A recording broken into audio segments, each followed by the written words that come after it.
السلام علیکم ناظرین، میں ہوں شاہد عباسی۔ جنرل فیض امین کے خلاف ملٹری نے بالآخر چارج فریم کر دیا، لیکن ایک اور جو اس کے ساتھ جڑی ہوئی خبر ہے وہ یہ ہے کہ جنرل فیض امین صاحب کے خلاف جو چارج فریم ہوا ہے، اس میں عمران خان صاحب بھی شاید کہ اسی چھری کے نیچے آ جائیں۔ وہ وجہ بھی میں آپ کو بتاؤں گا۔ پہلے تو یہ بات میں بڑی کلیئر واضح طور پر بتانا چاہتا ہوں کہ جب آرمی کی طرف سے جو کوئی ٹرائل چل رہا ہو کسی کیس کا، تو پھر اس میں جب چارج فریم ہوتا ہے تو وہ جو ایویڈنسز ہوتے ہیں وہ فرسٹلی جو ہے وہ فائل میں کولیکٹ کر لیے جاتے ہیں۔ کولیکٹ کرنے کے بعد جو ہے وہ پھر اس کے اوپر پرسن کے اوپر چارج فریم ہوتا ہے اور پھر چیزیں سزا کی طرف چلی جاتی ہیں۔ لیکن اگر جو فرد جرم عائد ہوتا ہے عام جو کورٹس ہیں ان میں، تو پھر اگر ان میں بات کروں تو اس میں جو چارج فریم ہوتا ہے اس میں یہ ہوتا ہے کہ کوئی بھی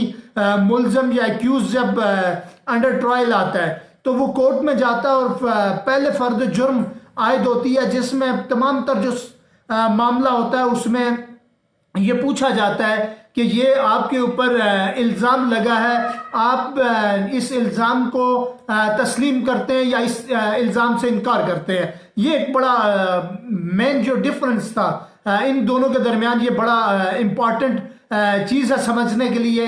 لیکن جنرل فیض امین کے خلاف جو چارج فریم ہوا ہے، ان کا جو سزا کا ڈیسیژن اب ہو چکا ہے اور وہ چیزیں ان پروسیس ہو گئی ہیں۔ لیکن دوسری طرف جنرل فیض امین کے گھر کے جو سسٹم تھے، ان کا جو موبائل فون تھا، ان کی جو ڈاکومنٹیشن تھی، وہ ساری لے لی گئی ہے۔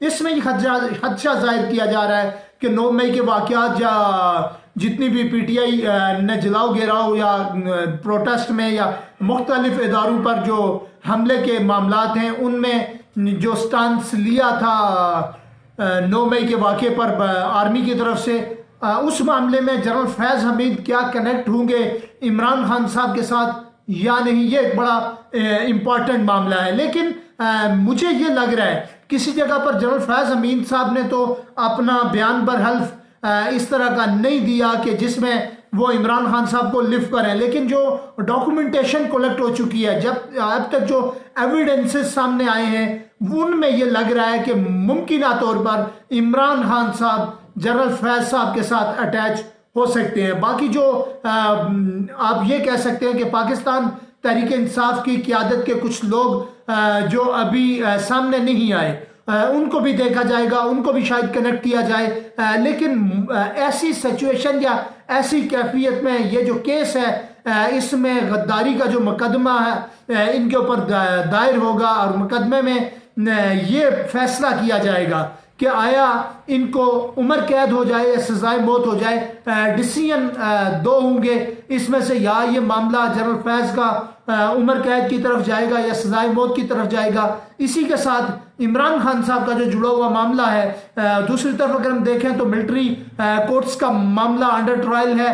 اوپر یہ فیصلہ ہونا ہے کہ سویلین کے کیا ٹرائل ملٹری کورٹس میں ہو سکتے ہیں یا نہیں، اس کا بھی فیصلہ ہونا باقی ہے۔ لیکن عمران خان صاحب اگر کنیکٹ ہو گئے جنرل فیض صاحب کے ساتھ، تو پھر ممکنہ طور پر ان کا بھی ملٹری ٹرائل ہو سکتا ہے اور ان کو بھی شاید بڑی مشکلات کا سامنا کرنا پڑے۔ پھر یہ ساری چیزیں ممکنہ طور پر بشرا بی بی کو بھی لپیٹ میں لے لیں۔ یہ جو چکی چل رہی ہے، اس میں دیکھنا یہ ہے کہ کتنے لوگ پیچھے جائیں گے، کتنے لوگ جو ہے انڈر ٹرائل آئیں گے، کتنے لوگ جنرل فیض صاحب کی طرف سے مشکلات کا شکار ہوں گے۔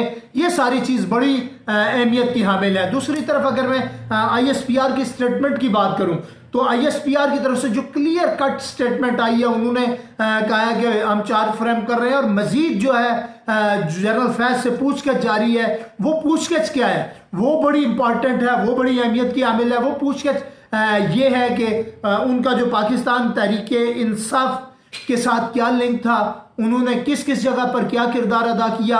یہ ان کی سٹیٹمنٹ جو میں نے پچھلے ویلاگ میں ساری چیزیں بریفلی ڈسکس کی ہیں، اس میں یہ ساری چیزیں ڈسکس کی گئی ہیں۔ اگر جنرل فیض صاحب کو مکمل طور پر اٹیچ کر لیا جاتا ہے عمران خان صاحب کے ساتھ، تو پھر عمران خان صاحب کے ساتھ بڑی مشکلات ہوں گی اور شاید کہ بدقسمتی سے بڑے افسوس کے ساتھ یہ بات کہنا پڑ رہی ہے کہ شاید عمران خان صاحب بھی جنرل فیض صاحب کے ساتھ ہی اٹیچ ہو کر اسی سزا کی طرف چلے جائیں جس طرف ابھی جنرل فیض صاحب گامزن ہیں. لیکن آئی ایس پی آر کی طرف سے جو بھی نئی اسٹیٹمنٹ آئے گی اس کو کور کریں گے, اس کے اوپر بات کریں گے, اور جو بھی فائنل فائنڈنگ ہوگی اس کو سامنے رکھیں گے.